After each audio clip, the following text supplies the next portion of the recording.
हमारे मुल्क के अंदर बीबी पाक दामन सबसे पहला मोतबर मज़ार, फिर हजरत अब्दुल्ला शाह गाजी दूसरा मोतबर मज़ार, ठीक है।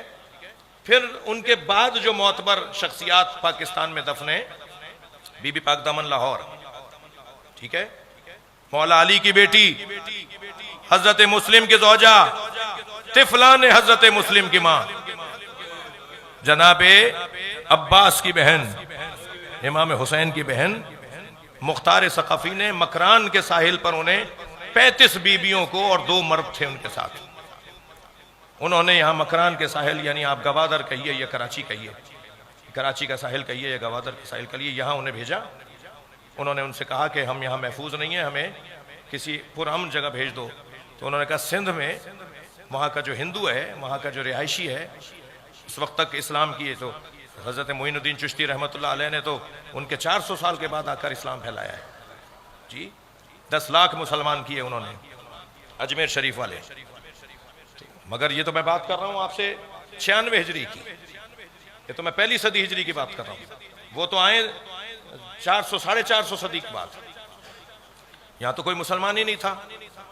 और या सादात अगर आए तो अल्तमिश के ज़माने में, सफ़वियों के ज़माने में, हुमायूं के ज़माने में, ये सादात जितने भी आए हैं इस खत्ते के अंदर, हिंदुस्तान, अरब से ईरान और ईरान से हिंदुस्तान, निशापुर से, सब्जवार से, बुखारा से, तो उन पहली शख्सियत कौन है जो इस खत्ते में आई है?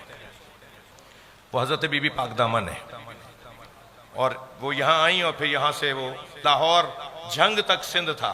पुराने नक्शे आप देखिए, मुल्तान तो सिंध में था, ये तयशुदा है, तो ये सारा सिंध का इलाका था। तो पहली शख्सियत वो। दूसरी शख्सियत हजरत अब्दुल्ला शाह गाजी, ये इमाम जाफर सादिक के ज़माने में आए, छठे इमाम के ज़माने। ये इमाम के हाथ का इनके पास नामा भी था, इमाम के हाथ की तहरीर भी थी। इमाम ने इनकी तस्दीक फरमाई थी कि ये हमारे चाहने वाले हैं और हमारी तरफ से नुमाइंदे बन के सिंध में आए। तो बाबुल इस्लाम और मोहम्मद बिन कासिम, ज़रा तारीख़ को दुरुस्त करने की ज़रूरत है कुछ और, पढ़ाया कुछ और जा रहा है। तो उनके बाद की जो शख्सियात हैं उनमें हज़रत शहबाज कलंदर हैं, शाह लतीफ़ भिटाई हैं रहमतुल्लाह अलैह, इमाम बरी हैं, सुहेली सरकार हैं, शाह हुसैन नकवी हैं जो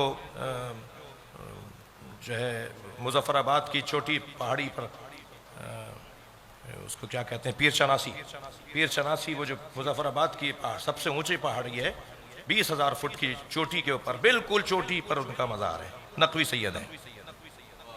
और शदीद गर्मियों में जून जुलाई के महीने में भी वहाँ शदीद सर्दी होती है, पूरा मज़ार बर्फ़ में ढक जाता है, एक सुरंग बनाई जाती है फिर उनके कमरे में जाने के लिए बर्फ़ में से, ताकि वहाँ जा सके। ये शख्सियात बात की है।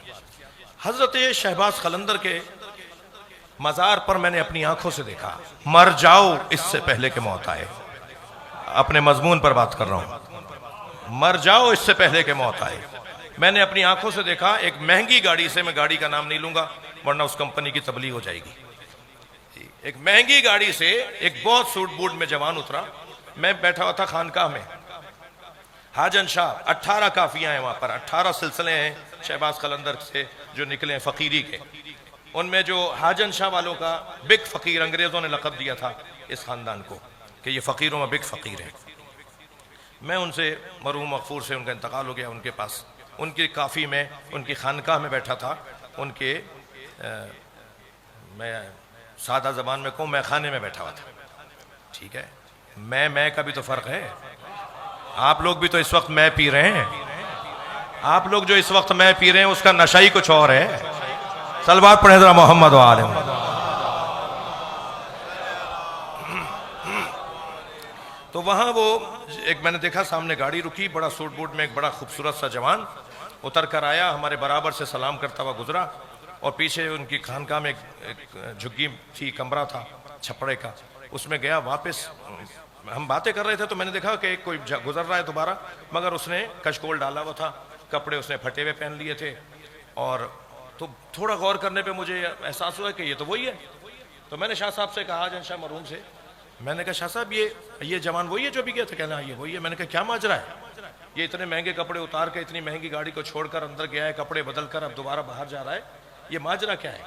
तो कहने लगे कि ये हर कुछ मुद्दत के, इतना एकड़ 1000 एकड़ का जमींदार है, इतना खानदानी पैसे वाला है, इतना पढ़ा हुआ है, ये हर कुछ मुद्दत के बाद यहाँ आता है, अपना ये लिबास तब्दील करके कलंदर का फकीर बन के 1 2 3 दिन जितना इसका दिल करेगा इतना रहता है। ये फकीरी में एक निसाब है कि जब तुम्हारा नफ्स बहुत ज्यादा तगड़ा हो जाए तो उसे मारने के लिए कोई ऐसा काम करो कि मौला अली के फरमान पे अमल हो जाए कि मर जाओ इससे पहले कि मौत आए। अजीजान गिरामी,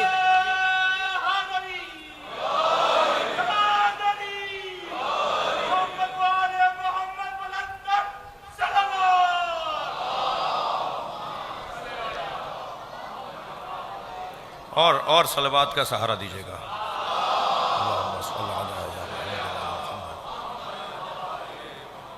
ये जो मर जाओ इससे पहले कि मौत आए, मौत को औलवियत दी है अल्लाह ने, और मौत को औलवियत दी है उस घराने ने जिनके साथ जुड़ने से हमारी जिंदगी लजीज हो जाती है। मौला अली से पूछूं, मौला मौत कैसी है? मौला फरमाते हैं हुब्बी बिल मौत। मौला अली का फरमान सुना रहा हूं, हुब्बी बिल मौत का हुब्बिस सभी मिन सदी उम्मे। मेरी मोहब्बत मौत के साथ ऐसी है जैसे दूध पीते बच्चे की मोहब्बत मां के सीने से। मैं तो मौत से मोहब्बत करता हूं। जब मौत से मोहब्बत हो जाए तो मौत मारेगी क्यों? तवज्जो है हज़रात? जब मौत से मोहब्बत हो जाए तो मौत मारेगी क्यों? जिसकी मोहब्बत मौत से हो जाए फिर मौत उसकी नहीं रहती, उसका मजार हिदायत दे रहा होता है, उसकी कब्र रोशनी फैला रही होती है, उसका तस्करा हौसले बढ़ा रहा होता है। मैं जिंदा हूं इस पर मुझे शक करना चाहिए, हुसैन जिंदा है इस पर मुझे यकीन होना चाहिए।